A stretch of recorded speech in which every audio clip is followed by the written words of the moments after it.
నమస్కారం వార్తలకు స్వాగతం. ముందుగా ముఖ్యాంశాలు. కేంద్ర మంత్రి బండి సంజయ్ ప్రెస్ మీట్, పలు అంశాలపై వివరణ.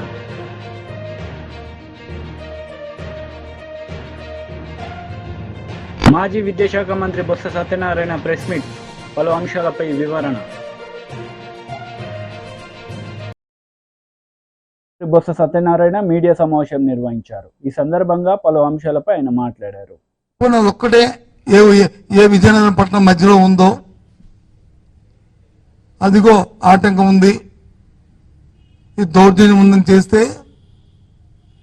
వేరు. ఒక మారుమూల గ్రామం, ధనాన్పేట గ్రామం, అంతా కలిపితే ఒక 5 సెంట్లో 10 సెంట్లో 5 సెంట్లు ఉంటుంది. ఒక నిజంగా వాళ్ళు ప్రభుత్వ స్థలంలో ఉంటే వాళ్ళు అర్హులైతే అంతేగాని వాళ్ళకి పొజిషన్ సర్టిఫికేట్ ఇచ్చి వాళ్ళకి తగలపరచని తప్పేముంది? వాళ్ళు అర్హుడు కాకపోతే నోటీస్ ఇచ్చి ఇది కాదురా బాబు అని అని చెప్పాలి. దేనికోసం ఇది? ఏం సాధిస్తామని మీరు రాజకీయ అంటే ఇలాంటివన్నీ కూడా జిల్లాలో కొత్త సంస్కృతిని తేవడానికి మరి ప్రయత్నం చేస్తున్నారా?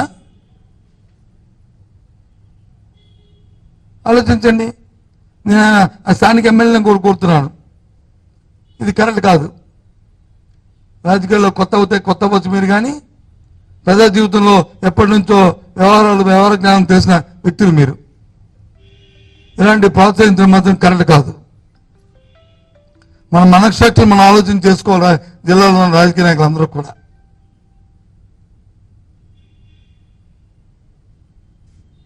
ఇటువంటి దౌర్జన్యకాండల్ని తీవ్రంగా ఖండిస్తున్నాం.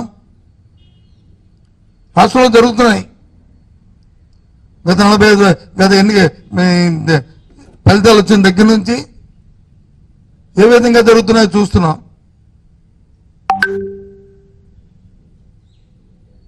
కానీ అలాంటి సాంప్రదాయాలు మన జిల్లాకు రాకూడదని ఎప్పటి నుంచో కోరుకుంటున్నాం.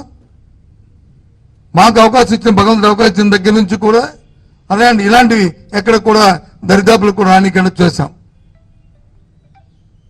మా దగ్గర కూడా వచ్చే కంప్లైంట్, ఏ వ్యక్తి అయితే ఇప్పుడు ఆ ఊరిలో కంప్లైంట్ పెట్టారో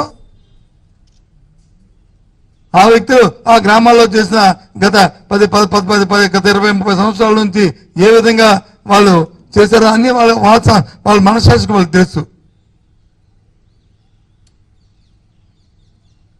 ఇప్పుడైనా ఎవరు కొట్టడానికి కానీ, లేదా ఎవరి పైకి తీయడానికి కానీ, ఎవరు అవసరం ధ్వంసం చేయడానికి కానీ ఎప్పుడు ఆలోచన చేయలేదే. అవకాశం ఉన్నంత వరకు ఎదురుబడి సాయం చేయడానికి ఆలోచన చేస్తాం. రాజకీయం అంటే అది. ప్రజాజీవితంలో ఉన్న వాళ్ళు 10 శభాష అనిపించుకోవాలి. అలాగని నేను తప్పు నుంచి ఒత్తాసు పలకట్లే.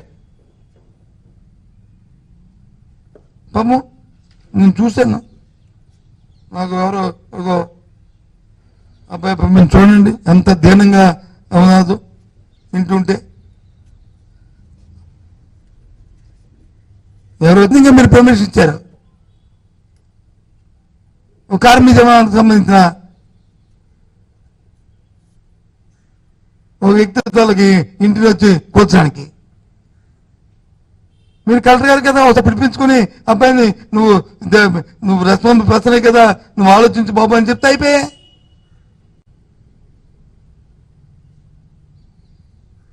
అది ఎక్స్ సర్వీస్ మెన్ కదా.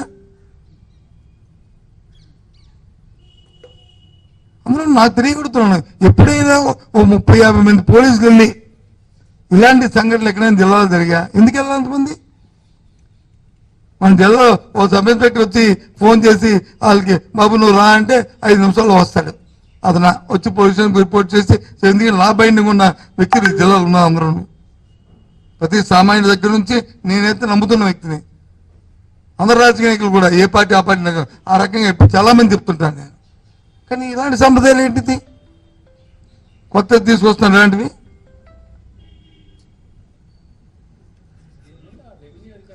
రాత్రి అయితే పగలైతే రాత్రి వస్తుంది. దయచేసి అలాంటి సాంప్రదాయాలు మన జిల్లాలో రానివద్దు. కొద్దిగా సమయం పాటించండి. మన దృష్టికి ఏదైనా నాయకులు ఎన్నుకోబడిన నాయకుల దృష్టికి ఏదైనా వస్తే రాజకీయ కోణంతో పాటు రెండు మానవతా దృక్పథం కూడా ఆలోచన చేయండి. మన మానవులం, మనమేమి తిరుగుతున్న పక్షులను. BJP leader Bandi Sanjay press meet నిర్వహించారు. ఈ సందర్భంగా పలు అంశాలపై ఆయన మాట్లాడారు. రాష్ట్ర ప్రభుత్వం కూడా కేంద్రం యొక్క సహకారం తీసుకుంటాం ప్రధానమంత్రి ఆవాస్ యోజన కింద అని చెప్పి కూడా స్పష్టం చేయడం జరిగింది. దాంతోపాటు కేంద్ర పన్నుల రూపేణ ట్యాక్స్ డెవల్యూషన్ 26,216 కోట్లు, ట్యాక్స్ డెవల్యూషన్ 26,216 కోట్ల రూపాయలు, గ్రాంటింగ్ ఎయిడ్ ద్వారా 21,075 కోట్ల రూపాయలు, ఎఫ్ఆర్బిఎంకు లోబడి 62,000 కోట్ల రుణాలు ఇవాళ తెలంగాణకు ఇచ్చింది.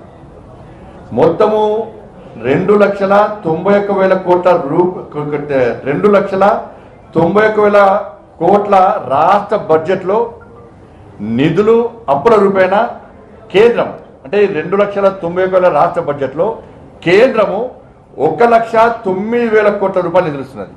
అంటే బడ్జెట్లో 2 లక్షల కోట్ల బడ్జెట్ రాష్ట్ర ప్రభుత్వం అయితే 1,00,000 కోట్ల రూపాయలను కేంద్రం ఇస్తూ నిధుల రూపాయలు అని కలిపి వాళ్ళ, కానీ కేంద్రం ఏమి ఇస్తలే అంటారు. రైల్వే కేటాయింపులకు సంబంధించి తెలంగాణకి బడ్జెట్లో 5,336 కోట్ల రూపాయలు ప్రత్యేకంగా తెలంగాణకు రైల్వే బడ్జెట్ కేటాయించడం జరిగింది. దీంతోపాటు గతంలో బీఆర్ఎస్ పార్టీ ఏం చేయలేదన్నది, గతంలో 9 నెలల్లో 31,221 కోట్ల రూపాయల ఖర్చును ఇలా పోయినసారి గత 10 నెలలో తెలంగాణ రాష్ట్రానికి కేంద్ర ప్రభుత్వం రైల్వే కోసం కేటాయించడం జరిగింది. యూపీఏ ప్రభుత్వము గతంలో కేటాయించిన దానికంటే 20 రెట్లు ఎక్కువ కేటాయించినాం. ఈ 10 నెలల్లో 32,946 కోట్ల వ్యయంతో నూతన రైల్వే ట్రాక్ల నిర్మాణం తెలంగాణ రాష్ట్రంలో చేపట్టడం జరిగింది. ఇప్పటికే 100% రైల్వే విద్యుతీకరణ పనులు పూర్తి చేస్తాం. 100% తెలంగాణ రాష్ట్రంలో ఎక్కడ కూడా కనీసం పెండింగ్ లేదు ఎక్కడ కూడా. దాంతోపాటు తెలంగాణ రాష్ట్రంలో 437 ఆర్ఓబీలు, ఆర్యూబీలు 437. కరీంనగర్లో తీవ్ర పని కూడా ఉన్నది. 40 రైల్వే స్టేషన్ ఆధునీకరణ పనులు, దానిలో భాగంగా కరీంనగర్, పెద్దపల్లి, రామగుండం రైల్వే స్టేషన్ కూడా కొత్త టెక్నాలజీతో ఆధునీకరించే పనులు కూడా ప్రారంభమైనాయి. 217 కోట్లతో సికింద్రాబాద్ రైల్వే స్టేషన్ ఆధునీకరణ జరుగుతున్న విషయం అందరికీ తెలిసిందే. చెర్లపల్లిలో, హైదరాబాద్లో ఈ ట్రాఫిక్ ఇబ్బంది వల్ల దాంతో ప్రజలు ఇబ్బంది పడుతున్నారు. కేవలం నాంపల్లి, సికింద్రాబాద్ స్టేషన్లే ఉన్నాయి, కానీ ప్రజలు సమయాన్ని చేరుకోలేకపోతున్నారు అని చెప్పి ఉద్దేశంతో చెర్లపల్లిలో నూతన టెర్మినల్ పనులు కూడా 99% పూర్తయింది. ప్రారంభోత్సవానికి సిద్ధం ఉంది. చిన్న కొన్ని సమస్యలు ఉన్నాయి కాబట్టి దాన్ని కూడా పూర్తి చేసి ఇలా ప్రధానమంత్రితో ప్రారంభించడానికి కిషన్ రెడ్డి గారు ప్రయత్నిస్తూ ఉన్నారు. ఇవి కేంద్ర ప్రభుత్వము తెలంగాణ రాష్ట్రానికి ఇచ్చింది. ఈ దేశ ప్రజలకు అందించిన బడ్జెట్ కేంద్ర ప్రభుత్వం.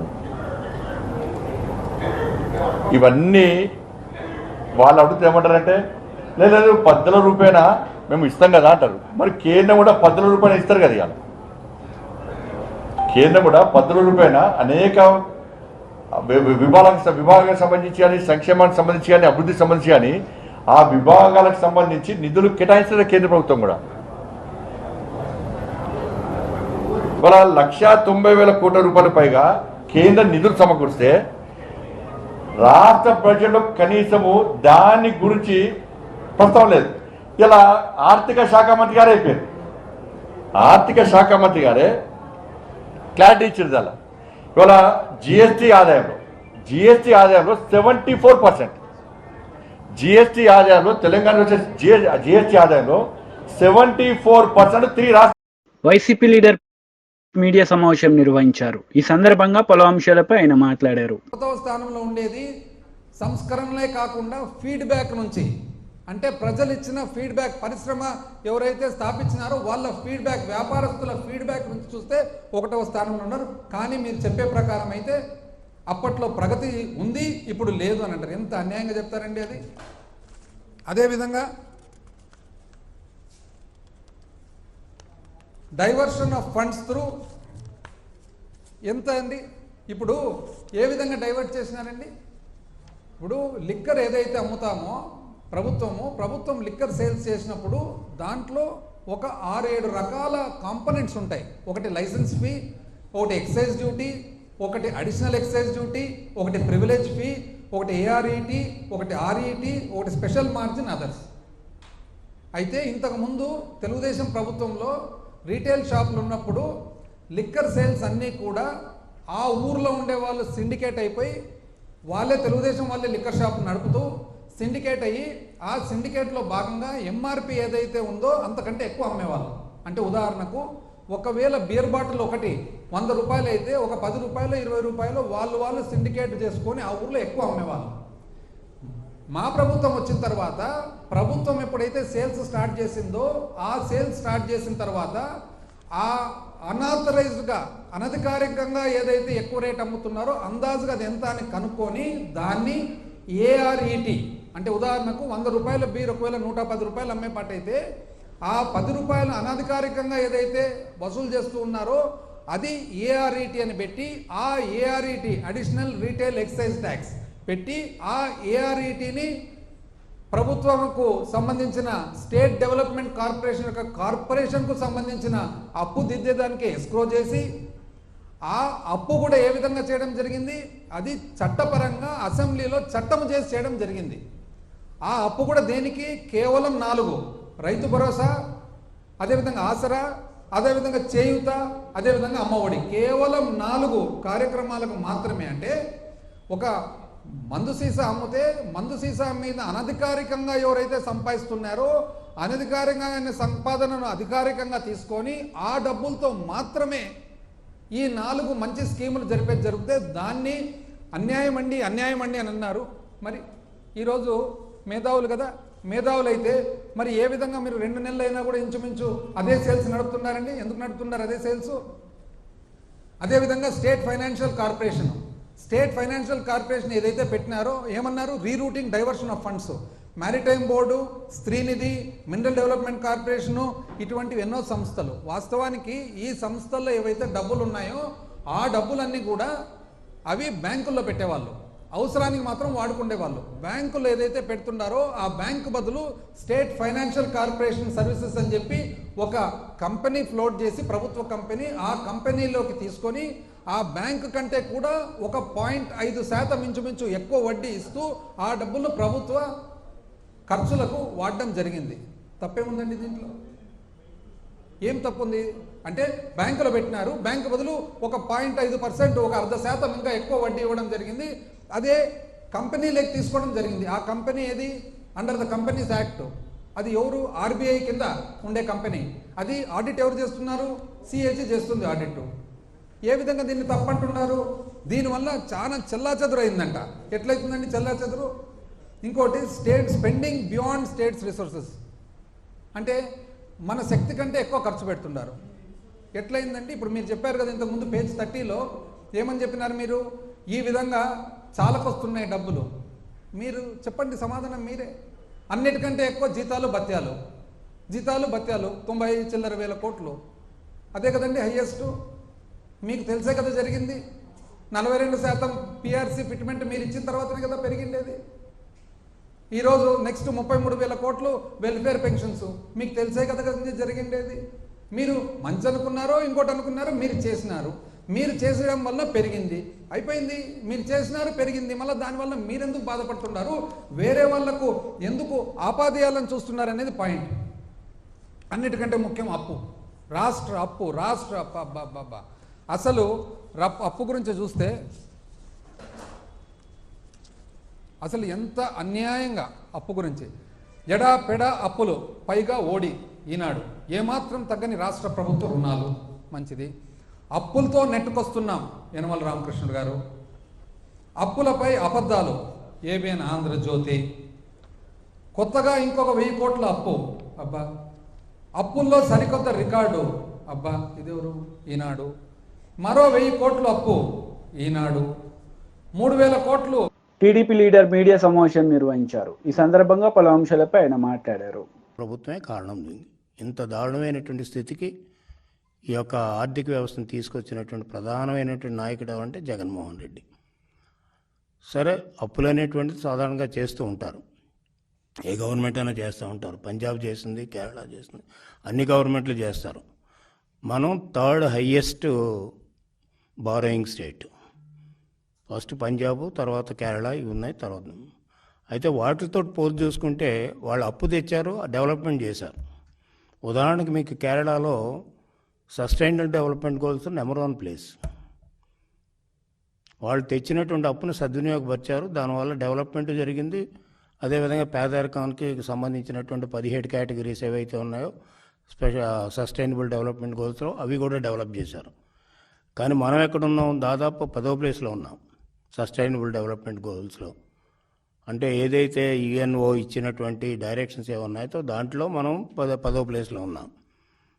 మనతో సమానంగా అప్పు తెచ్చిన వాళ్ళము నెంబర్ 1, నెంబర్ 2 ప్లేస్లో ఉన్నారు. మాజీ మంత్రి హరీష్ రావు ప్రెస్ మీట్, పలు అంశాలపై వివరణ. అదేవిధంగా మీకు చూస్తే క్యాపిటల్ ఎక్స్పెండిచర్ కూడా 10th ప్లేస్. మాజీ ఎమ్మెల్యే జగ్గారెడ్డి ప్రెస్ మీట్, పలు అంశాలపై వివరణ. క్యాపిటల్ అవుట్లే పేరుకి క్యాపిటల్ ఎక్స్పెండిచర్ను ఒక హ్యాట్ చూపిస్తాం. టీడీపీ లీడర్ ప్రెస్ మీట్, పలు అంశాలపై వివరణ. ఒకటి లోన్స్ రీపేమెంట్ ఉంటుంది దాంట్లో కూడా. రెండోదేమో క్యాపిటల్ అవుట్లే అని యాక్చువల్ ఎక్స్పెండిచర్ డెవలప్మెంట్కి ఏం చేశారనేది. బీజేపీ లీడర్ ప్రెస్ మీట్, పలు అంశాలపై వివరణ. మనం ఫీల్డ్లో చూస్తున్నా కూడా జీరో డెవలప్మెంట్. అంచేత క్యాపిటల్ ఎక్స్పెండిచర్లో 10వ స్థానంలో ఏపీ ఉండటానికి కూడా జగన్మోహన్ రెడ్డి కారణం. అంచేత ఇన్ని కోట్ల రూపాయలు అప్పు తెచ్చినటువంటిది వాళ్ళు చెప్పినట్టుగా నేను ఎక్సైజ్ పెంచాను, అదేవిధంగా ఇసుక పెంచాను, ఇవన్నీ నేను చాలా ఆర్థిక వ్యవస్థను చాలా రెవెన్యూ చాలా పెంచానని చెప్తున్నాడు. నేను ఒక్కటే అడుగుతున్నాను, మీరు పెంచారంటున్నా ఇన్ని అప్పులు పెరిగాయి కదా, అదేవిధంగా ఎక్సైజ్ ఆదాయం పెరిగింది కదా, లేకపోతే కొన్ని ఆదాయాలు మీరు పెంచారు కదా, ఈ పెంచినటువంటి డబ్బు ఎక్కడికి పోయింది అనేటువంటిది ఇప్పుడు జగన్మోహన్ రెడ్డి చెప్పాలి. ఎందుచేతంటే పెంచిన తర్వాత మీకు డెవలప్మెంట్ జరిగిందంటే డెవలప్మెంట్ జరగలేదు. డెవలప్మెంట్ జరిగితే దానికి ఈక్వేట్ అవుతుంది. డెవలప్మెంట్ జరగకుండా అప్పులు మాత్రం పెంచుకున్నారు. ఆదాయం కొన్ని చోట్ల వాళ్ళకి కావాల్సిన చోట ఆదాయాలు పెరిగాయి. ఆ పెరిగినటువంటి ఆదాయాలకి అప్పులకి దానికి సరిసమానంగా అభివృద్ధి జరగలేదు. సంక్షేమ కార్యక్రమాలకు వాళ్ళే చెప్పారు 54,000 కోట్ల రూపాయలు సంవత్సరానికి ఇస్తున్నామని వాళ్ళే చెప్పారు. సజ్జలు ఒక సందర్భంలో చెప్పాడు. అంటే టోటల్ బడ్జెటెడ్ అమౌంట్. ఇది ఒకటి. సంక్షేమ కార్యక్రమాలు కానీ వాళ్ళు సరిగ్గా చేసి ఉంటే డబ్బులు బటన్ నొక్కుతున్నామని చెప్తున్నారు తప్ప ఆ అమౌంట్ ఎక్కడికి వెళుతుంది, ఎవరికి వెళుతుంది అనేటువంటిది మాత్రం ఇప్పటికీ క్లారిటీ లేదు. దానివల్ల ఎందుకని ఇందాక నేను చెప్పినట్టుగానే SDGs ఏదో ఉందో sustainable development goals, that is pertaining to poverty, inequality, అదే హెల్త్, ఎడ్యుకేషన్, ఇవన్నీ కేటగిరీస్. అవి 17 కేటగిరీస్. అవన్నీ కూడా లోయర్ లెవెల్లోనే ఉన్నాం మన ఆంధ్రప్రదేశ్. అంటే నిజంగా వీళ్ళు ఇచ్చినటువంటి చూస్తే అవి బాగా మంచి ర్యాంకింగ్ వచ్చి ఉండవలసింది సస్టైనబుల్ డెవలప్మెంట్ గోల్స్. ఆ ర్యాంకింగ్ రాలేదు. రెండోది ఈ రోజు రిపోర్ట్స్ అన్నీ కూడా చాలా రిపోర్ట్ చెప్తున్నాయి పేదరికం పెరిగింది అనేటువంటి రిపోర్ట్ జరుగుతున్నాయి. అదేవిధంగా ఇన్ఈక్వాలిటీస్, అసమానతలు పెరిగాయి, ఆర్థిక అసమానతలు పెరిగాయి అంటున్నారు. మనం చెప్పేది కదా ఇంటర్నేషనల్ రిపోర్ట్స్ ఇవన్నీ కూడా మల్టీ డైమెన్షనల్ పవర్టీ రిపోర్ట్లు ఇవన్నీ కూడా ఉన్నాయి. ఆక్స్ఫర్డ్ యూనివర్సిటీ వాళ్ళు చేసాయి. ఈ రిపోర్ట్లో అన్నీ కూడా చూస్తే పేదరికం పెరిగింది అంటే గ్రోత్లో వాళ్ళు తగ్గినట్టు చూపించవచ్చు, కానీ నెంబర్ ఆఫ్ పర్సన్స్ పెరుగుతున్నారు, పేదరికం పెరుగుతుంది, అదేవిధంగా అసమానతలు పెరుగుతున్నాయి. మరి నిజంగా నువ్వు బటన్ నొక్కి వెల్ఫేర్ స్కీమ్స్ కానీ పక్కాగా చేసుంటే పేదరికం ఎందుకు తగ్గలేదు?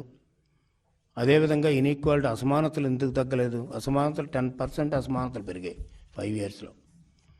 పేదరికం దాదాపు మనం ఒకప్పుడు చూస్తే తెలుగుదేశం ప్రభుత్వం హయాంలో 2-3 ప్లేసుల్లో ఉండేవాళ్ళం. ఈనాడు దాదాపు 5వ ప్లేస్లోకి వచ్చింది.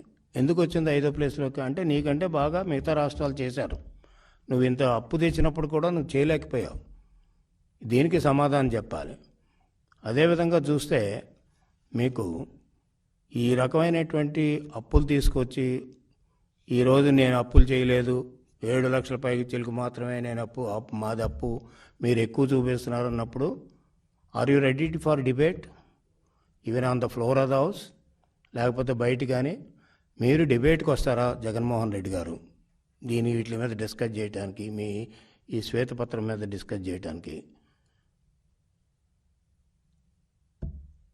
అని ఛాలెంజ్ చేస్తున్నారు. అదొకటి. రెండవది వచ్చేటప్పుడు మీరు చూస్తే వీళ్ళు చేసినటువంటి కార్యక్రమాలు ఎకానమీకి వెళ్తే, ఎకానమీలో మీరు చూస్తే నేను ఇంతకుముందు కూడా పేపర్ రిలీజ్ చేశాను, ఇవన్నీ ఎక్కడి నుంచో తేలేదు. వైసీపీ లీడర్ మీడియా సమావేశం నిర్వహించారు. ఈ సందర్భంగా పలు అంశాలపై ఆయన మాట్లాడారు. లేదంటే శక్తిలో ఏమి ఇబ్బంది లేదు, శక్తి ఉంది, యుక్తి ఉంది. ఆ యుక్తి పనిచేసింది కాబట్టి శక్తి బలహీన పడిపోయింది. డబ్బులు కొట్టాలనేటువంటి యుక్తి ఎప్పుడైతే సోమిరెడ్డికి పనిచేసిందో సోమిరెడ్డి శక్తి బలహీనం అయిపోయింది. యుక్తి శక్తి లేనోడు కాదు, రెండు ఉన్నాయి. ఆ శక్తి బలహీన పడిపోవడానికి యుక్తి కారణం, డబ్బులు పడిపోయింది. కాబట్టి అక్కడ సంబంధించినటువంటి దాంట్లో అందుకనే నేను చెప్పేది ఏంటంటే చంద్రబాబు నాయుడు గారు మాటలు చెప్పడం మాని నేను చెప్పినటువంటి డిస్టిలరీస్ మీద ఎంక్వైరీ చేయించి, నేను చెప్పినటువంటి కంటైనర్ టెర్మినల్ మీద విచారణ చేయించి, నేను చెప్పినటువంటి మీ వాళ్ళు చేసే దౌర్జన్యాలు, బలవంతపు వస్తువులు ఏదైతే ఉన్నాయో కంపెనీలకు సంబంధించి వాటి మీద విచారణ చేయించి, అదేవిధంగా ఫ్లై యాష్ బల్కర్ల మీద విచారణ చేయించి, శాండ్కి క్వారీకి సంబంధించి గ్రావెల్కి సంబంధించినటువంటి క్వారీల మీద విచారణ చేయించి, లేఅవుట్ల దగ్గర డబ్బులు ఎమ్మకొట్టుడు కొట్టి వాళ్ళని బ్లాక్మెయిల్ చేసి ఇబ్బందులు పెడుతున్నట్లు దాని మీద విచారణ చేయించి. కాబట్టి ఈ పోరాట యోధుడు ధర్మల్ విద్యుత్ కేంద్రాలకు సంబంధించి పోయాడు. ఆ ధర్మల్ విద్యుత్ కేంద్రాలకు పాపం అందరూ ఏదో కమ్యూనిస్టులు అందరూ కలిసి చేస్తున్నారు పోరాటం. పెద్ద జెండా ఎత్తకపోయాడు. వాళ్ళు మన చిన్న చిన్న జెండాలు కదా అని ఆ జెండాలని తీసుకొచ్చి ఈ జెండా, ఈ పాపం సోమిరెడ్డి పెద్ద జెండా కదా అని సోమిరెడ్డి జెండా నీడలో పెట్టారు. వాళ్ళు మొత్తం తీసిపోయి ఒక దగ్గర కూర్చొని అమ్మకు నూకేడు, అమ్మి క్యాష్ చేసుకున్నాడు. ఎప్పుడో చెప్పాడు సారా ఉద్యమం అని. అప్పుడు నీకింత పనితనం ఉందని ఎవరు గుర్తించుంటే ఆ రోజే బేర సారా జరిగి సారా ఉద్యమాన్ని కూడా ఎవరు ఒక లెక్కర్ కాంట్రాక్టర్కి అమ్మ ఉండేవాడు. ఆ రోజుకి నీలో ఇంత పరిణితి, ఇంత శక్తి, ఇంత యుక్తి, ఇంత చావ, ఇంత కండబలం, ఇంత గుండె బలం ఉన్నాయనేటువంటిది తెలియలే పాపం. నిన్ను ఎవరు కనిపెట్టలేకపోయారు. ఎందుకంటే రాజకీయాల్లోకి రాలేదు కదా, అప్పటికి నీ ప్రావీణ్యం ప్రజలకు తెలియదు కాబట్టి, వాళ్ళు ఎవరు ముందుకు రాలేదు కాబట్టి పాపం నువ్వు ఆ రోజు దాని ఏదో ఉద్యమాన్ని ముందు పెట్టి నడిపించావు. లేకపోతే దాన్నే ఆమోగ నూకుండేవాడు, దాన్నే అమ్మేసి ఉండేవాడు. ఏది సారా ఉద్యమంతోనే నీ అమ్ముడు కార్యక్రమం ప్రారంభమైండేది ఈ జిల్లాలో. కాబట్టి తర్వాత ధర్మల విద్యుత్ కేంద్రాలు వచ్చినా ఏదొచ్చినా సరే ఎవడో ఒకటి చెప్పండి నిన్న, ఏంద్రా నాయన పరిస్థితి అంటే ఏమి లేదు సార్, సాధారణంగా కళాకారులు ఏం చేస్తారంటే ఏదన్నా కళను ప్రదర్శించిన తర్వాత దుప్పటి పరిచి కూర్చుంటాడు. అట్లా సోమిరెడ్డి పని ఏంటంటే దుప్పటి పరిచి కూర్చొని ఉన్నాడు. ఎల్కిలు అయిపోయినాయి, నేను మీరు కానీ నేను చెప్పి దుప్పటి పరిచి దుప్పటి మీద కూర్చొని ఉంటే ఎవడన్నా వస్తే ఆ దుప్పటి మీద వేసిపోండి అని చెప్పినాను. కళాకారుడు చేసే పని ఏంది, ఎవడన్నా ఒకటి మామూలుగా ఏదన్నా ఒక ప్రదర్శన ఇస్తే ఆ ప్రదర్శన అయిపోయిన తర్వాత ఏం చేస్తారంటే పేద కళాకారులు కానీ యాచకులు కానీ దుప్పటి ఒకటి పరిచి కూర్చుంటారు. అంటే నేను ప్రదర్శించినటువంటి దాని మీద ఏమని అట్టా అయ్యా నేను ఏదో ఎన్నికల్లో గెలిచాను, నేను నా ప్రదర్శనకి మీరందరూ ఇచ్చోధికంగా సహాయ సహకారాలు అందించండి అని చెప్పి, కాకపోతే పాము వాళ్ళు అర్థిస్తారు, నువ్వు బెదిరిస్తున్నావు అని పెద్ద తేడా లేదు ఇద్దరికి. వాళ్ళు అర్థిస్తారు అయ్యా ఏంటి అని, ఏదన్నా దానం చేయండి అని, నువ్వు ఇస్తావా ఇవా లేకపోతే నేను అంత చూడమంటావు, బెదిరించి అంత ఇచ్చుకుంటున్నావు, అంతే తేడా. కాబట్టి ఎన్నికల్లో గెలిచావు, దుప్పటి పరిచేసావు, వాటికి సంబంధించినటువంటి దాంట్లో అన్ని కార్యక్రమాలు ఉన్నాయి. కాబట్టి నీకు కానీ తెలుగుదేశం పార్టీకి కానీ చంద్రబాబు నాయుడుకి కానీ చిత్తశుద్ధి ఉంటే నేను ఈరోజు ఆరోపించినటువంటి అంశాల మీద విచారణ చేయించి దీంట్లో ఎందుకంటే ఈరోజు నీ ప్రభుత్వం ఉండొచ్చు, రేపు ప్రభుత్వం మారచ్చు. గతంలో కూడా నువ్వు చేసినటువంటి ఇబ్బందులకి ఆ రోజు నీరు చెట్టు కింద నువ్వు దోచుకున్నావు. ఏ విధంగా దోచుకున్నావో నాకు తెలుసు. ఎందుకంటే నీకు ఇచ్చింది మాన్యువల్ రేట్, నువ్వు చేసింది మిషన్లతో. తెలిసిన తర్వాత తెలియనటువంటి వాడు కాదు, నీలాగా పెద్ద చదువు చదువుకొని చీఫ్ ఇంజనీర్ స్థాయి అవుతుంది కానీ నేను ఏదో మామూలుగా బీటెక్ చదువుకున్నటువంటి సివిల్ ఇంజనీర్ నేను. కాబట్టి నాకు అంత మాత్రం తెలియకపోలే. కాకపోతే ఆ కాగితాలన్నీ తీసుకొస్తే ఉద్యోగస్తులు నా దగ్గరికి వచ్చి సార్ ఏదో చెప్పారు చేశాం పొరపాటు, ఈరోజు మేము దానివల్ల లబ్ధి పొందింది ఏమి లేదు, మా చేత చేయించారు లబ్ధి పొందాం, ఈరోజు మీరు దీని మీద చర్యలు తీసుకుంటే మా కుటుంబాలు వీధిని పడతాయంటే ఆ ఉద్యోగుల శ్రేయస్సును చూసి ఆ ఉద్యోగస్తుల ముఖం చూసి ఒక్క దాని మీద కూడా ఎంక్వైరీ వేయించలేదు. ఆ రోజు నువ్వు దోచుకున్నావు, నీరు చెట్టు మీద నిన్ను గతంలో చెప్పాం, కానీ ఎందుకు విచారణ వేయించలేదు అంటే వాళ్ళ పాపం ఆ ఉద్యోగస్తుల ముఖం చూసి విచారణ చేయించలేదు. అందుకని ఈరోజు మరలా ఉద్యోగస్తులు ముందుగానే చెప్తున్నాం. ఇటువంటి వార్తలు ముగించే ముందు ముఖ్యాంశాలు మరోసారి. కేంద్ర మంత్రి బండి సంజయ్ ప్రెస్ మీట్, పలు అంశాలపై వివరణ.